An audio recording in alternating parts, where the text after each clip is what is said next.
Welcome to the show. நான் உங்கள் பிருந்தா, இது உங்கள் சக்ஸஸ் ஸ்டோரிஸ். சக்ஸஸ் ஸ்டோரிஸில் இன்றைக்கி நம்ம எந்த இடத்துக்கு வந்திருக்கோம் அப்படின்னு பார்த்தீங்கன்னா, நோ ஆயில் நோ பாயில், அடுப்பில்லா எண்ணெய் இல்லா ஒரு உணவகத்துக்கு வந்திருக்கோம். அழகான ஒரு வெஜிடேரியன் ரெஸ்டாரண்ட்டுங்க. எனக்கு இந்த ரெசிபீஸ் எல்லாம் கண்டிப்பாக ட்ரை பண்ணணும் அப்படின்னு சொல்லி ரொம்ப ஆவலோடு நான் இருக்கேன். அண்ட் அதுக்கு முன்னாடி நம்மளோட இந்த கடையோட ஃபவுண்டராக இருக்கக்கூடிய கண்ணம்மா நீலகண்டன் அவர்கள் இங்கே நம்ம கூட இருக்காங்க. அவங்கக்கிட்ட இன்னைக்கு நிறைய விஷயங்கள் பற்றி பேசி தெரிஞ்சுக்க போகிறோம். வாங்க வெல்கம் பண்ணிடலாம். வணக்கம்மா. வணக்கங்க. எப்படி இருக்கீங்க மேம்? நல்லா சூப்பராக இருக்கும். நல்லா இருக்கிறீங்க. எனக்கு இந்த இடம் ரொம்ப பிடிச்சிருக்கு. அவ்வளோ ஒரு பிரைட்டாக, ஒரு பார்த்த உடனே ஒரு புத்துணர்ச்சியாக இருக்குன்னு சொல்லுவாங்க பார்த்தீங்களா, அந்த அளவுக்கு ரொம்ப அழகாக வச்சுருக்கீங்க இந்த இடத்த. அண்ட் உங்களோட ஐடியா வந்து சூப்பரான ஒரு ஐடியாவாக இருக்குது. உண்மையை சொன்னால் எப்படி இந்த ஐடியா உங்களுக்கு தோணுச்சு? ஆக்சுவலி பார்த்தோன்னா, இப்போ வந்து இந்த no oil no boil concept எடுக்கிறதுக்கு முக்கிய காரணம் வந்து என்னோட ஹெல்த் ப்ராப்ளம்ஸ் தான். எனக்கு வந்து நிறைய ஹெல்த் இஷ்யூஸ் இருந்துச்சு. இந்த மாதிரி நிறைய பாரம்பரிய உணவு வகைகள் வந்து அவிச்சது அவிக்காதது இந்த மாதிரி 2 விதத்துலையுமே நான் சாப்பிட்டேன். எனக்கு நிறைய ரிசல்ட் என்னோடய பாடியில் தெரிஞ்சிச்சு. இப்போ வந்து இந்த காலகட்டத்தில் பார்த்தோன்னா, நிறைய பெண்களுக்கு இருக்கிற பிரச்சனை அப்படின்னா பிசிஓடி, இர்ரெகுலர் பீரியட், தைராய்டு, இந்த மாதிரியான ஹார்மோன் இன்பேலன்சஸ் தான் எனக்கும் இருந்துச்சு. நான் வந்து கொஞ்சம் கொஞ்சமாக இது எடுத்து எனக்கு வந்து எல்லாமே இப்போ க்யூர் ஆகிடுச்சு. இப்போ எந்த ப்ராப்ளமும் இல்லாமல் ஹெல்த்தியாக இருக்கேன். உணவு மாறினால் உடல் மாறும், உடல் மாறினால் மனம் மாறும், மனம் மாறினால் குணம் மாறும், குணம் மாறினால் நம்மளுடைய குலமே மாறும் அப்படின்னு நம்மளுடைய முன்னோர்கள் சொல்லியிருக்காங்க. அதுக்கேற்ற மாதிரி நம்ம உணவு பழக்க வழக்கங்களை மாற்றினாலே மோஸ்ட்லி நிறைய நம்ம ஹெல்த் இஷ்யூஸை வந்து சால்வ் பண்ண முடியும் அப்படின்றத நான் தெரிஞ்சுக்கிட்டேன். சரி, ஓகே, நம்ம வந்து நிறைய வெளியில் வந்து பாயில் பண்ணுற மாதிரி மற்ற ஃபுட்டு எல்லாமே வந்து வெளியில் கிடைக்கிது. அப்போ ரா ஃபுட்டாக நம்ம யாரும் இங்கே சென்னையில் வந்து ரா ஃபுட்டாக எதுவும் இல்லை. அப்போ நம்ம வந்து இது கொஞ்சம் எல்லாருக்கும் அவேர்னஸ் கொடுத்த மாதிரியும் இருக்கும். இந்த மாதிரி வெரைட்டிஸாக வந்து வீட்லேயும் யாரும் வந்து செஞ்சு சாப்பிட்றதுக்கும் ரெடியாக இல்லை இப்போது. சரி, நம்ம இதை ஒரு சர்வீஸ் மாதிரியும் கொடுக்கணும், ப்ளஸ் நம்ம ஏதாவது செய்யணும், ஒரு பிஸ்னஸோ இல்லை ஒரு வேலைக்கே கண்டிப்பாக போய் ஆகணும். அந்த மாதிரி இருக்கிறப்ப இது எனக்கு ஹெல்ப்ஃபுல்லாக இருக்கும் அப்படின்னு சொல்லிட்டு இந்த ரெஸ்டாரண்ட் வந்து ஸ்டார்ட் பண்ணியிருந்தோம். ஸோ இது உங்களுக்காக ஒரு ரெசிபீஸ்லாம் நீங்கள் உங்களோட உடல் நலத்துக்காக நீங்கள் ஆரம்பிச்சது. எல்லாருமே இன்றைக்கி அந்த நன்மையை வந்து பெறணும் அப்படிங்கிற காரணத்தினால இன்றைக்கி அழகாக ஒரு வெஜிடேரியன் ரெஸ்டாரண்ட் ஆரம்பித்து சூப்பராக போயிட்டுருக்கு அப்படின்னு சொல்லலாம். இப்போ நம்ம ரெசிபீஸ் அப்படின்னு நம்ம எடுத்துக்கிட்டால் ஏகப்பட்ட ரெசிபீஸ் இருக்குது நோ ஆயில் நோ பாயிலில். அந்த ரெசிபீஸில் எப்படி கற்றுக்கிட்டீங்க? நீங்கள் சென்னையிலேருந்து தான் கற்றுக்கிட்டீங்களா இல்லை எப்படி ஆரம்பிச்சிங்க அதெல்லாமே? இப்போ வந்துங்க மேம், ஃபஸ்ட்டு நானும் இந்த நோ ஆயில் நோ பாயில் கான்செப்டில் இந்த உணவு முறையை பற்றி ஃபஸ்ட்டு தெரிஞ்சுக்கிட்டப்ப எனக்கும் ஒரே ஆச்சரியமாக இருந்துச்சு. ஃபர்ஸ்ட் ஆஃப் ஆல் எனக்கு வந்து இட்லியா, அதுவும் வந்து அடுப்பில் வைக்காமல் அவிக்காமல் இட்லியா அப்படின்ற மாதிரி தான் நானும் யோசித்தேன். இது வந்து நான் வந்து படையல் சிவகுமார் சார் அப்படின்னு சொல்லிட்டு அவங்க வந்து கோயம்புத்தூரில் இருக்கிறாங்க. அவங்க தான் first no oil no boil கான்செப்டில் வந்து ரெஸ்டாரண்ட் ஸ்டார்ட் பண்ணியிருந்தாங்க. சரி, அதை பார்த்துட்டு சரி நம்ம ஃபஸ்ட்டு எதாக இருந்தாலும் நம்ம ஃபஸ்ட்டு ட்ரை பண்ணி பார்க்கணும்ல அப்படின்னு சொல்லிட்டு நாங்கள் ஃபஸ்ட்டு அவங்களுக்கு கால் பண்ணி கேட்டப்போ இந்த மாதிரி கிளாஸஸ் இருக்குது, அட்டன் பண்ணலாம் அப்படின்னு சொல்லியிருந்தாங்க. அப்போது நான் வந்து ஃபஸ்ட்டு டைம் நான் வந்து ஒரு 4 days கிளாஸ் தான் அட்டன் பண்ணுறதுக்காக போயிருந்தோம். எனக்கு அது ஃபஸ்ட்டு டைம் சாப்பிட்றப்பவே ரொம்ப பிடிச்சிச்சு. நிறைய வந்து மாற்றங்களும், அதாவது நம்ம அதாவது பூக்கள்லாம் வந்து ஒரு ஜூஸ் செஞ்சு எடுக்கிறப்ப அவ்வளோ ஒரு ஹாப்பினஸ்ஸாக எனக்கு வந்து ஃபீல் ஆச்சு. அது சாப்பிடும்போதே எனக்கு ரொம்ப பிடிச்சிருந்துச்சு. அன்றைக்கே வந்து என் ஹஸ்பண்ட் சொன்னாங்க, இது வந்து சூப்பராக இருக்குது, கண்டிப்பாக இதை இம்ப்ளிமெண்ட் பண்ணியே ஆகணும் நம்ம அப்படின்ற மாதிரி. அப்போவே நாங்கள் வந்து டிசைட் பண்ணிட்டோம். அதன் பிறகு தான் நான் வந்து கோயம்புத்தூரில் போயிட்டு 1 year அங்கேயே ஸ்டே பண்ணி இருந்துட்டு இந்த ரெசிபிஸ் எல்லாத்தையும் கற்றுட்டு வந்துட்டு இங்கே ஸ்டார்ட் பண்ணியிருக்கோங்க. உங்களோட ஆர்வம் லெவல் பார்க்கும்போது பயங்கரமாக இருக்குது அப்படின்னு சொல்லலாம். ஏன்னா ஒரு விஷயத்தை ஆரம்பிக்கணும் அப்படின்னா அதுக்காக கரெக்டான வழிமுறைகளில் நம்ம தெரிஞ்சுக்கணும். ஸோ அதுக்காக 1 year அங்கேயே டைம் ஸ்பெண்ட் பண்ணி படித்து இந்த ரெசிபீஸையும் ஒவ்வொன்றா கற்றுட்டு வந்திருக்கீங்க. நீங்கள் அந்த ரா மெட்டீரியலாக நாங்கள் சமைக்கிறோம் அப்படின்னு சொல்லும் போதே எனக்கு ஒரு ஞாபகம் வருது. லைக் இந்த தாய்லாண்ட் ஃபுட் ஐட்டம்ஸ்லாம் பார்த்தீங்கன்னு வச்சுக்கோங்களேன், தாய்லாண்டில் இருக்கவங்க அவங்க வேறு கண்ட்ரீஸில் இருக்கவங்களாம் சாப்பிடும் போது வெறும் ரைஸு, இந்த வெறும் கூட்டு பச்சையாக அப்படியே காய்கறியை வந்து எடுத்துப்பாங்க. அப்படி ஏன் எடுக்கிறாங்க அப்படின்னு பார்த்தா அதுக்காக வந்து டைரெக்டாக நமக்கு எல்லா நன்மையும் அதில் இருக்க காய்கறிலாம் இருக்கக்கூடிய எல்லா பெனிஃபிட்ஸும் நமக்கு கிடைக்கும் அப்படின்னு சொல்லி எடுத்துக்காங்க. ஸோ அதை பார்த்து இதில் நீங்கள் இன்ஸ்பயர் ஆகி ஏதாவது ரெசிபி பர்டிகுலராக பண்ணுறீங்களா?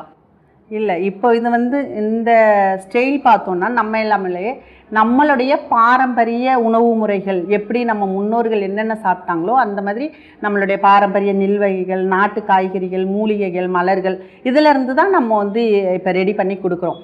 இப்போ வந்து சும்மா ஒரு பன்னீர் ரோஸை வந்து நான் உங்ககிட்ட கொடுத்து நீங்கள் சாப்பிடுங்க அப்படின்னு சொல்லி ஒரு 5 பூ கொடுத்தேன்னா உங்களால் எத்தனை சாப்பிட முடியும்? கரெக்டாக. இதுவே இப்போ நான் அந்த 5 பூவையும் வந்து அது கூட வந்து கொஞ்சம் பனங்கற்கண்டு ஆட் பண்ணி கொஞ்சம் ஜிஞ்சர், லெமன் இதெல்லாம் ஆட் பண்ணி ஒரு ஜூஸாக கொடுத்தேன்னா உங்களால் கண்டிப்பாக 5 பூவில் இருந்த இடத்துல நான் 10 பூ போட்டு ஜூஸ் போட்டு ஒரு 1/2 லிட்டர் கொடுத்தாலும் நம்மளால் வந்து குடிக்க முடியும். கரெக்டு தான். அது ஃபஸ்ட்டு வந்தோடனே கொடுத்தாங்க, அதை சாப்பிட்டோடனே நாங்களே அப்படியே ஜில்லுன்னு குடித்தோன்னா அவ்வளோ சூப்பராக இருந்துச்சு அந்த ரெசிபியுமே. அதனால தாங்க மேம் இப்போ வந்து எது ஒன்றுமே வந்து நம்ம ஃபஸ்ட்டு ஒரு ஃபுட்டை அதாவது இப்போ இந்த காலகட்டத்தில் வந்து நம்ம ஒரு ஃபுட்டு எடுக்கிறோன்னா அது ஃபஸ்ட் ஆஃப் ஆல் நம்ம பார்க்குறதுக்கு பிடிக்கணும். அதை பார்த்து பிடிச்சாதான் அடுத்தது அதை இன்டேக் பண்ணுறதுக்கே நம்ம வந்து ரெடியாக இருக்கோம். அப்போ ஃபஸ்ட்டு இது பார்க்குறதுக்கும் அழகாக இருக்கணும், சாப்பிட்றதுக்கும் இப்போ ஜூஸ்னால் இப்போ வெளியில் குடிக்கிற அந்த ஜூஸ் டேஸ்ட்டும் நமக்கு இருக்கணும். அப்படி இருந்தால் தான் வந்து எல்லோரும் லைக் பண்ணுவாங்க. அப்போ அந்த மாதிரி எந்த மாதிரிலாம் வந்து அந்த டேஸ்ட்டில் வந்து நம்மளால் உணவு முறைகளை கொடுக்க முடியுமோ அந்த கான்செப்டில் தான் நம்ம ரெடி பண்ணி கொடுத்துட்டு வந்துட்டுருக்கோங்க மேம். சரி, இப்போ நோ ஆயில் நோ பாயில் அப்படின்னு சொன்னாலே ஃபஸ்ட்டு நான் கேட்டிருக்க வேண்டிய கேள்வி இதுதான். நோ ஆயில் நோ பாயில்னு பேர் வைத்ததற்கான காரணம் என்ன? ஸோ எதையாவது இன்ஸ்பயர் பண்ணி வச்சிங்களா, இல்லை எப்படி இந்த பேர் வந்தது? ஆக்சுவலி இது ஃபஸ்ட்டு வந்து ஃபுட்டே வந்து அவங்க எங்கள் சாரே வந்து வச்சுருந்த பேர் no oil no boil food, அடுப்பில்லா எண்ணெய் இல்லா உணவகம். ஏன்னா இதில் வந்து நம்ம ஆயிலும் ஆட் பண்ணுறது மெயினாக வந்து நம்ம ஒரு உணவு சமைக்கிறோம் அப்படின்னா அதுக்கு முக்கியமாக தேவையே நெருப்பு, எண்ணெய், நம்ம என்ன உணவுப் பொருள் போடுறோமோ அதுதான் வந்து முக்கியமாக ஒரு சமையலுக்கு தேவை. அப்போ அந்த நெருப்பும் எண்ணெயும் இல்லாமலே சமைக்கிறோம் அப்படின்றத மென்ஷன் பண்ணுறதுக்காக தாங்க மேம் அடுப்பில்லா எண்ணெய் இல்லா உணவகம் அப்படின்னு ஸ்டார்ட் பண்ணி வச்சாச்சு. ஸோ இதில் ஆயிலுக்கு ஆல்டர்னேட்டிவாகவும் நீங்கள் எதுவும் ஆட் பண்ணுறது கிடையாது? ஆக்சுவலிங்க மேம் என்னென்னா ஆயில் வந்து நம்ம பிளான்ட் பேஸ்டு முழுசாக ஒரு உணவுலேருந்து அந்த ஆயிலை டைரெக்டாகவே நம்ம எடுத்துக்கிறோம். அதை வந்து திரும்ப ஒரு ப்ராசஸ் பண்ணி எடுக்காமல், ஃபார் எக்ஸாம்பிள் இப்போ வந்து நம்ம கொப்பரை தேங்காய் ஒரு வடைக்கு வந்து கொப்பரை தேங்காய் ஆட் பண்ணுறோம். கொப்பரை தேங்காயில் வந்து நேச்சராகவே அதில் ஆயில் கண்டென்ட் இருக்குது. அப்போ நேச்சர் அந்த ஆயிலை அப்படியே நம்ம இன்டேக் பண்ணிக்கிறோம். எதுவும் நம்ம மிஷினில் கொடுத்து எதுவும் ரீப்ராசஸ் பண்ணாமல் டைரெக்டாக அந்த ஆயிலை வந்து நம்ம எடுத்துக்கிறோம் மேம். ஸோ அந்த ஆயிலே வந்து இதுக்கு நம்ம பாடிக்கு என்ன அந்த ஆயில் வந்து நமக்கு எவ்வளோ தேவையோ அதை டைரெக்டாகவே நம்ம இன்டேக் பண்ணிக்கிறோங்க மேம். ஓகே, இந்த கடை ஆரம்பித்து கிட்டத்தட்ட ஒரு 1 இயர் ஆக போகுது. ஸோ ஸ்டார்டிங்கில் இருந்ததுக்கும் இப்போ இருந்ததுக்கும் நிறைய டிஃப்ரென்ஸ் இருக்கும். ஈவன் சொல்லப்போனால் சில மாதங்களுக்கு அப்புறமா ரிப்பீட்டட் கஸ்டமர்ஸ் இருந்திருப்பாங்க, உங்களுக்கு நிறைய வரவேற்பு கிடச்சிருக்கும். ஸோ இந்த ஸ்டார்டிங்லேயும் இந்த இப்போ வரைக்கும் இருக்கிறதுலையும் உங்களுக்கு என்னென்ன மாற்றங்கள் நடந்திருக்கு? இப்போ வந்து ஃபஸ்ட்டு எதுவுமே இந்த ரெஸ்டாரண்ட்டை பொறுத்த வரைக்கும் நான் ஒரு செகண்டு கூட உட்காந்து யோசித்து எதுவுமே செய்யலைங்க மேம். அட் அ டைம் என்னோடய மைண்டில் எனக்கும் என் ஹஸ்பண்டுக்கு என்ன தோணுதோ அதை மட்டும்தான் நாங்கள் வந்து அப்படி இம்ப்ளிமெண்ட் பண்ணிட்டு வந்துட்டு இருந்தோம். ஃபஸ்ட்டு ஒரு 1 மந்த்துக்கு அப்புறம் நாங்களும் யோசித்தோம், எப்படின்னா கொஞ்சம் ஏதாவது ஹெல்த் இஷ்யூஸ் இருக்கிறவங்க, ஏஜ்டு பீப்புள் இந்த மாதிரி தான் வந்து சாப்பிட வருவாங்க அப்படின்னு தான் மைண்ட் பண்ணோம். பட் ஆனால் நம்ம கஸ்டமர்ஸ் மோஸ்ட்லி எல்லாமே யங்ஸ்டர்ஸ் தாங்க மேம். 90% வந்து யங்ஸ்டர்ஸ் தான் லைக் பண்ணி வராங்க. ஃபஸ்ட்டு ஒரு 3 மந்த்துக்கு வந்து ரொம்ப ஸ்ட்ரகிளாக தான் இருந்துச்சு. நமக்கு பார்த்திங்கன்னா ஒரு நாளைக்கு ஒரே ஒரு கஸ்டமர் வந்த நாள்லாம் கூட இருக்குது. ஒரு ஹோல் டேவுக்கு வந்து ஒரே ஒரு கஸ்டமர் மட்டும் வந்துட்டு நம்ம அந்த ரெஸ்டாரண்ட் ரன் பண்ண நாள்லாம் இருக்குது. பட் ஆனால் இப்போ வந்து 3 மந்த்துக்கு அப்புறம் வந்து நிறைய சோஷியல் மீடியாஸில் வந்து நம்ம போஸ்ட் பண்ணோம். நிறைய யூடியூபர்ஸ் வந்து யூடியூப் எடுத்துகிட்டு போயிருந்தாங்க. அவங்களுக்கெல்லாம் ஃபஸ்ட்டு நான் தேங்க் பண்ணுங்க மேம். ஏன்னா அவங்கெல்லாம் வந்து தான் மெயினாக நம்ம ரெஸ்டாரண்ட் இருக்கிறது வந்து எல்லாருக்கும் தெரியப்படுத்தினதே யூடியூபர்ஸ் தாங்க மேம். ஸோ அது மூலமாக நல்லா தெரிஞ்சிச்சு. இப்போ நல்லா ஃப்ளோயிங்காக போயிட்டுருக்கு. எல்லோரும் ரொம்ப லைக் பண்ணுறாங்க. ஆன்லைன் ஆர்டர்ஸும் நல்லா போயிட்டுருக்குங்க. இந்த வந்த உடனே பார்த்தேன், இந்த இடத்துல ஒரு கோட் வேறு எழுதி இருந்துச்சு, no oil no boil no spoil அப்படிங்கிற மாதிரி. இப்போ கடைகளோட ஹெட்டிங் வந்து நம்மளோட நோ ஆயில் நோ பாயில் மட்டும்தான். பட் இதில் வந்து எக்ஸ்ட்ராவாக நோ ஸ்பாயில் அப்படின்னு சொல்லி எழுதியிருக்கு. ஸோ அந்த ஆயில் ஆகட்டும் இல்லை நம்ம பாயில் பண்ணி அந்த மாதிரி ஃபுட் ஐட்டம்ஸ் எடுத்துகிட்டா நம்ம ஹெல்த்துக்கு ஸ்பாயில் ஆகும் அப்படிங்கிற காரணத்தினால இந்த போர்டில் அப்படி எழுதப்பட்டிருக்கு. இல்லைங்க மேம், அதாவது இப்போ வந்து நம்ம காலங்காலமாக வந்து பாயில் பண்ணி தான் சாப்பிட்டுட்டு வந்துட்டுருக்கோம். இப்போ வந்து ஒரு ஃபஸ்ட்டு நம்ம ஒரு மனிதன் உருவான புதுசில் வந்து இந்த மாதிரி ராவாக சாப்பிட்டாங்க, அதன் பிறகு சுட்டு சாப்பிட்டாங்க. இந்த மாதிரி கொஞ்சம் கொஞ்சமாக தான் டெவலப் ஆகி வந்துட்டு இருந்துச்சு. இப்போ என்னன்னு வச்சுக்கோங்களேன், இப்போ நான் வந்து ஒரு 33 வருஷமாக நான் இந்த மாதிரி உணவே சாப்பிட்டுட்டு திடீர்னு எனக்கு வந்து இந்த ரா ஃபுட்டை கொடுத்து இதை தான் நீ 3 வேளையும் சாப்பிடணும் அப்படின்னு சொன்னால் கண்டிப்பாக முடியாது. ஏன்னா நம்ம வந்து ஒரு ஃபுட்டுக்கு வந்து நம்ம நாக்கு, நம்ம பாடி, மைண்ட், சொல் எல்லாமே வந்து ஒரு அடிக்ட் ஆயிடுச்சு. அப்போ நம்ம ஒரு டாக்டர் வந்து நீங்கள் இப்போ நிறைய கஸ்டமர் வரவங்களே சொல்லுவாங்க, டாக்டர் வந்து என்னை நோ ஆயில் நோ பாயில் முறையில் சாப்பிட சொல்லியிருக்காங்க அப்படின்னு சொல்லுவாங்க. அப்படி இருக்கிறவங்க டக்குன்னு அக்செப்ட் பண்ணிப்பாங்க. அடுத்தது வந்து ஹெல்த் ஏதாவது இஷ்யூஸ் இருக்கிறவங்க, ப்ளஸ் நான் ஹெல்த்தியாக இருக்கணும், இந்த மாதிரி நேச்சர் லைக் பண்ணுறவங்க, இந்த மாதிரி இருக்கிறவங்க தான் வந்து பேசிக்காக இதை லைக் பண்ணுவாங்க. நார்மல் பீப்புள் என்ன சொல்லுவாங்க, அது என்ன வேக வைக்காத சும்மா காயும் கறியும் கொடுத்தா நான் எப்படி சாப்பிட முடியும் அப்படின்னு தான் சொல்லுவாங்க. பட் ஆனால் நம்ம அதே காய்கறியை வந்து அந்த சமைச்ச டேஸ்ட்டுக்கு எப்படி கொடுக்குறோம் அப்படின்றது தாங்க மேம் இதில் வந்து மெயின். இப்போ வந்து நம்ம ஒரு உணவு முறை வந்து தயார் பண்ணணும் அப்படின்னா அதுக்கு பஞ்சபூத சக்தியோட உதவி வந்து நமக்கு தேவைப்படுது. அப்போ அந்த பஞ்சபூத சக்தி வந்து நம்மளுடைய கைகளிலேயே இருக்குது. இப்போ வெஜிடபிள்ஸுக்கும் ஒன்றுத்துக்கும் பார்த்தீங்கன்னா ஒன்றுக்கு நீர்த்தன்மை இருக்கும், ஒன்றுக்கு நெருப்புத்தன்மை இருக்கும். அந்த மாதிரி இப்போ லெமன் உப்பு அப்படின்னு பார்த்தீங்கன்னா நமக்கு அது நெருப்புத்தன்மையில் சேர்கிற மாதிரி இருக்கும். அப்போ ஒரு வெஜிடபிள்ஸில் வந்து நான் வந்து லெமனும் உப்பு இதை ஆட் பண்ணிட்டேன்னா அது நல்லா எனக்கு வந்து சாஃப்ட் ஆகிட்டு பாயில் பண்ணால் ஒரு பொரியலோ எதுவோ என்ன டேஸ்ட் இருக்குமோ அதே டேஸ்ட் வந்து கொடுக்கும். இப்போ நம்ம ஆல்ரெடி பாயில் பண்ணி தான் சாப்பிட்டுட்டு இருக்கோம். அப்போ இது கொஞ்சமாவது நமக்கு வந்து அதை சாப்பிட்ற மாதிரி ஒரு ஃபீல் கிடைக்கும் அப்படின்றத. இப்போ பாயில் பண்ணி சாப்பிட்றதுக்கும் இதுக்கும் என்ன டிஃப்ரெண்ட் அப்படின்னு பார்த்தோம்னா இதில் வந்து 100% முழுமையாக நமக்கு வந்து உயிர் சத்து முழுசாக கிடைக்கும். நம்ம சாப்பிட்ற உணவும் சீக்கிரமாக வந்து டைஜஷன் ஆயிரும். சீக்கிரம் டைஜஷன் ஆகிறதுனால அதில் மோஸ்ட்டாக 99% வந்து அது நம்ம பிளட்டு வந்து டைரெக்டாக வந்து சத்து நிறைந்ததாக போகிறதுக்கு இது ஹெல்ப்ஃபுல்லாக இருக்கும். ஹெல்த்தும் நமக்கு வந்து மெயின் ஆகும். ஃபர்ஸ்ட் ஆஃப் ஆல் வந்து நமக்கு வந்து டைஜஷன் ப்ராப்ளம் இல்லை அப்படின்னாலே நமக்கு மோஸ்ட் ஆஃப் வியாதிகளே இல்லை. அப்போ வந்து டைஜஷன் ப்ராப்ளம் வர்றதுக்கு முக்கிய காரணம் 100% நம்மளுடைய உணவு முறை மட்டும்தான் வந்து டைஜஷன் ப்ராப்ளம். அடுத்தது பார்த்திங்கன்னா வாதம், பித்தம், கபம், இது மூணும் வந்து சமசீராக இருக்கணும். இந்த வாதம், பித்தம், கபத்தை பொறுத்த வரைக்கும் கூடுனாலும் பிரச்சனை, குறைஞ்சாலும் பிரச்சனை. அப்போ அதை வந்து கரெக்டாக இருக்கணும். அதை வந்து எப்படி கரெக்டாக ரெகுலேட் பண்ணுறது அப்படின்ற மாதிரி தான் நம்மளுடைய உணவு முறையே வந்து பார்த்திங்கன்னா அந்த வாதம், பித்தம், கபம் இது 3 ரிலேட் பண்ணுற மாதிரி தான் நம்ம உணவு வகைகளும் இருக்கும். ஸோ இது நம்ம கடையோட ப்ராஃபிட் அப்படின்னு நம்ம பார்க்க ஆரம்பிச்சோன்னா, ஏன்னா மெயினாக சக்ஸஸ் ஸ்டோரிஸ்லவே நம்ம பேசக்கூடிய விஷயங்கள் அடுத்த யங்ஸ்டர்ஸ் வந்து ஒரு பிஸ்னஸ் ஸ்டார்ட் பண்ணுறாங்க அப்படின்னா இது எந்த அளவுக்கு ஸ்கோப்பாக இருக்கும் அப்படிங்கிற ஒரு இதுக்குள்ளே தான் நம்மளோட ஐடியாவே, ஷோட ஐடியாவே. ஸோ அந்த வகையில் ஒரு ப்ராஃபிட் அப்படிங்கும் போது ஆரம்பத்திலேருந்து ப்ராஃபிட்டை விட இப்போ இருக்கிறதுக்கு கண்டிப்பாக நிறைய மாற்றங்கள் இருக்கும். ஸோ அந்த இன்கம் எப்படி இருக்குது, ப்ராஃபிட் எந்த அளவுக்கு இருக்குது? கண்டிப்பாங்க மேம். ஃபஸ்ட்டு என்ன வச்சுக்கோங்களேன், இது வந்து நம்ம ஃபஸ்ட்டு இதுக்குன்னு ஒரு குறிப்பிட்ட அமௌண்ட் வந்து நம்ம செலவு பண்ணியிருப்போம். ஃபஸ்ட்டு அதை நம்ம பேலன்ஸ் பண்ணணும். அதன் பிறகு தான் நம்ம வந்து எனக்கு ஏன்னா இன்னும் நாங்கள் வந்து ஸ்டார்ட் பண்ணி 1 இயர் இன்னும் ஆகலை. பட் முன்னாடி இருந்ததை விட இப்போ வந்து டபுள் டு ட்ரிபிளாக தான் இப்போ வந்து வந்துட்டுருக்கு. ஏன்னா நான் தான் இப்போ சொன்னல, அப்போது ஒரு கஸ்டமர்லாம் வந்தாங்க. இப்போ வந்து நமக்கு சாட்டர்டே சண்டேவே வந்து பிரேக்ஃபாஸ்ட், லஞ்சு எல்லாமே சேர்த்தாமே 100+ தான் வரும். இப்போ இதை பொறுத்த வரைக்கும் நமக்கு 100+ கொடுத்தாலே போதும். இது மட்டும் இல்லாமல் நிறைய பேர் வந்து வீட்டில் சின்ன சின்ன விசேஷம், ஏதாவது ஒரு வளைகாப்பு, பர்த்டே ஃபங்க்ஷன், அது கல்யாணத்தில் ஏதாவது ஒரு கவுண்டர் மாதிரி நமக்கு நம்மளுடைய எனர்ஜி ட்ரிங்க்ஸ் ஐட்டம், அதாவது ஸ்பெஷலாக என்னென்ன ஐட்டம் இருக்கோ அதெல்லாம் கொடுக்க சொல்லி, அது மாதிரி நிறைய பிஸ்னஸ் மீட்டுக்கெலாம் வந்து நம்ம போயிட்டு ஃபுட்டு வந்து ப்ரொவைட் பண்ணி கொடுத்துட்ருக்கோம். இப்போ அதெல்லாம் இன்னும் நமக்கு வந்து ஹெல்ப்ஃபுல்லாக இருக்குது. அது இல்லாமல் அவங்க ரீச் ஆகிறதுக்கும் நமக்கு இன்னும் ஹெல்ப்ஃபுல்லாக இருக்குங்க மேம். நிறையா ஐடி கம்பெனிஸ்லாம் போயிட்டு சாப்பாடு கொடுக்குறோம். டிஃபன் ஐட்டம்ஸ், ஸ்நாக்ஸ் ஐட்டம்ஸ், இந்த மாதிரி நிறைய எல்லாரும் ரொம்ப ஆர்வமாக சாப்பிட ஆரம்பிக்கிறாங்க மேம். ஃபுட் ஐட்டம்ஸ் அப்படிங்கிற விஷயங்களை தாண்டி நிறைய ஸ்கின் கேர் அப்படிங்கிற இதுக்காக நிறைய பொருட்கள் இங்கே இருக்குது அப்படின்னு சொல்லலாம். ஃபேஸ் வாஷ், ஸ்க்ரப் இருக்குது, ஷாம்பூஸ் இருக்குது. இப்போ இந்த காலத்தில் அதுவும் வந்து விமன் மட்டும் இல்லாமல் மென்னும் வந்து கரெக்டாக அந்த ஸ்கின் கேர்ஸ்லாம் ஃபாலோ பண்ணுறாங்க அப்படின்னு சொல்லலாம். எக்ஸாம்பிளுக்கு இங்கே பார்த்தீங்கன்னா ஆவாரம் ஷாம்பூ, சங்கு பூல ஷாம்பூ, ஆலோவேரா ஷாம்பூ அப்படின்னு சொல்லி நிறைய ஐட்டம்ஸ் வச்சுருக்காங்க. அண்ட் ஆவாரம் பூ கருப்பட்டி காஃபி, இது எங்கேயாவது கேள்விப்பட்டிருக்கீங்களா? அவ்வளோ அழகாக ஒவ்வொரு ரெசிபியும் வந்து அவ்வளோ ஆர்கானிக்காக வச்சுருக்காங்க.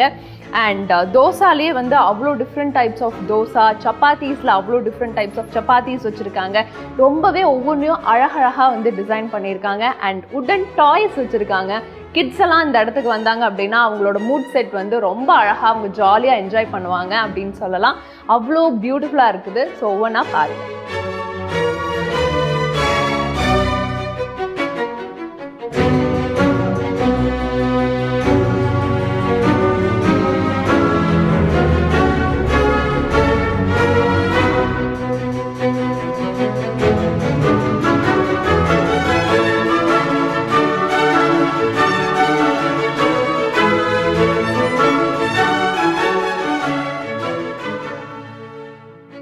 அவலில் டிஃப்ரெண்ட் டைப்ஸ் ஆஃப் வெரைட்டிஸான அவல் இருக்குன்னு சொல்லியிருந்தாங்க. ஸோ இங்கே பார்த்தா நிறைய different types of varieties of அவல் வச்சுருக்காங்க. எஸ், இங்கே பார்த்தீங்கன்னா செங்கல்பட்டு சிறுமணி அப்படின்னு சொல்லி ஒரு வித்தியாசமான ஒரு அவலாக இருக்குது. அண்ட் பூங்கார், மைசூர் மல்லி, ஏகேஎஸ் சம்பா அப்படின்னு சொல்லி நிறைய வகைகளான அவல் வந்து இருக்குது. ஸோ இது எல்லாமே நம்ம சாப்பிடும் போது ஒவ்வொரு நாளும் ஒவ்வொரு சாப்பிடும் போது நம்மளோட ஹெல்த் வந்து ரொம்பவே சீராக ஆரோக்கியமாக இருக்கும் அப்படிங்கிறத தெரிய வருது. இந்த மாதிரி ஆர்கானிக்காக நீங்கள் ஐட்டம்ஸ் செய்கிறீங்கல்ல, ஒவ்வொன்றும் எனக்கு பார்த்தா ஒவ்வொரு விஷயங்கள் பார்க்கும்போது பார்த்து நீங்கள் செய்கிற மாதிரி இருக்கும். ஒவ்வொன்றையும் அவ்வளோ ஒரு அழகாக ஒரு கேர் எடுத்து பண்ணுறீங்க. ஸோ இவ்வளோ ஆர்கானிக்கான ஐட்டம்ஸ் நீங்கள் செய்யும் போது எக்ஸ்பெண்டிச்சரும் உங்களுக்கு அதிகமாக இருக்கும். எக்ஸ்பென்சஸை எப்படி பேலன்ஸ் பண்ணுறீங்க? நம்ம நாட்டு காய்கறிகள், நம்மளுடைய நாட்டு ரக நெல் ரகங்கள்லேருந்து அவல் பேஸ் பண்ணி தான் எடுக்கிறோம் எல்லாமே. இப்போ வந்து நம்ம அவலை பொறுத்த வரைக்கும் எல்லாமே நம்ம மோஸ்ட் ஆஃப் திங்ஸ் எல்லாமே டைரக்ட் ஃபார்மர்ஸ்டேருந்து தான் நம்ம எடுக்கிறோம். இப்போ அவல் பொறுத்த வரைக்கும் நம்ம 40 வகையான நம்மளுடைய பாரம்பரிய நெல் வகைகள்லேருந்து 40 வகையான அவல் ஐட்டம் நம்ம யூஸ் பண்ணிகிட்ருக்கோம். ஒரு நாளைக்கு ஒன்று அப்படின்னு சொல்லிட்டு நம்ம மாறி மாறி யூஸ் பண்ணிட்டு வந்துட்டுருக்கோம். அது டிஃபன், லஞ்சு, டின்னர் இது 3க்கு வந்து மாறி மாறி ரன் பண்ணிகிட்ருக்கோம்.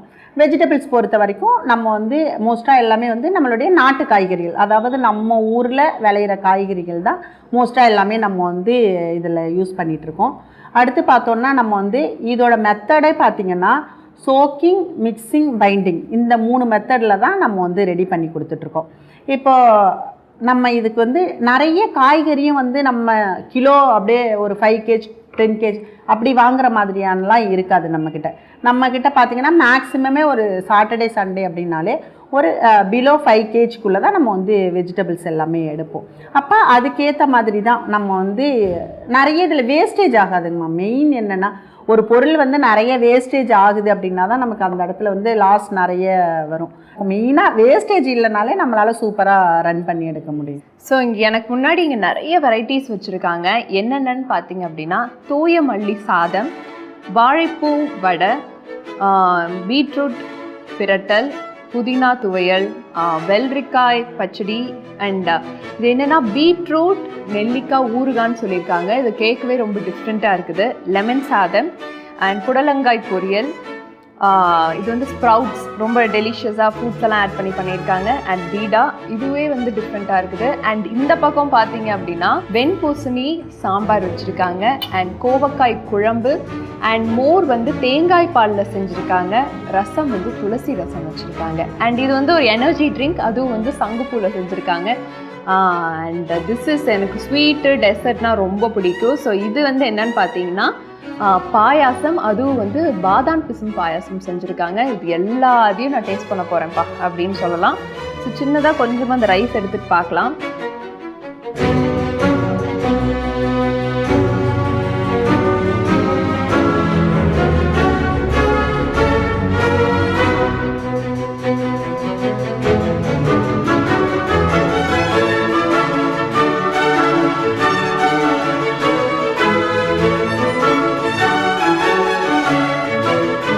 ஸோ எல்லா ரெசிபீஸுமே வந்து நம்ம டேஸ்ட் பண்ணாமல் ரொம்ப டிஃப்ரெண்ட்டாக இருக்கக்கூடிய ரெசிபி. அதாவது நம்ம சில டைம் வந்து சில ஸ்நாக்ஸ் ஐட்டம்ஸை வந்து ஒரு ஃபுட் ஐட்டமாக எப்படி சேஞ்ச் பண்ணணும் அப்படிங்கிறதுக்கு ஒரு சிறந்த உதாரணமாக வந்து நம்ம நோ ஆயில் நோ பாயில் ரெஸ்டாரண்ட்டில் வந்து அழகாக வந்து காமிச்சிருக்காங்க. இந்த ஒவ்வொரு ரெசிபியுமே வந்து நம்ம எல்லாருக்கும் ஒரு நல்ல ஒரு ஹெல்த் பெனிஃபிட்டாக ஆரோக்கியமான வாழ்வுக்கு சிறந்ததாக அமையும். So definitely come and visit this place. Thank you. இன்னைக்கு நிறைய விஷயங்கள் வந்து நோ ஆயில் நோ பாயில் கடையில் வந்து நம்ம கண்ணம்மா மேம் கிட்ட நிறைய விஷயங்களை கேட்டு தெரிஞ்சுக்கிட்டோம். கண்டிப்பாக அது டெஃபினட்டாக உங்களுக்கு ஒரு யூஸ்ஃபுல்லாக இருக்கும்னு நான் நம்புகிறேன். இதே மாதிரி ஒரு அழகான இன்டர்வியூவில் நான் உங்களே சந்திக்கிறேன். Until then, it's Tara, bye bye from Brinda.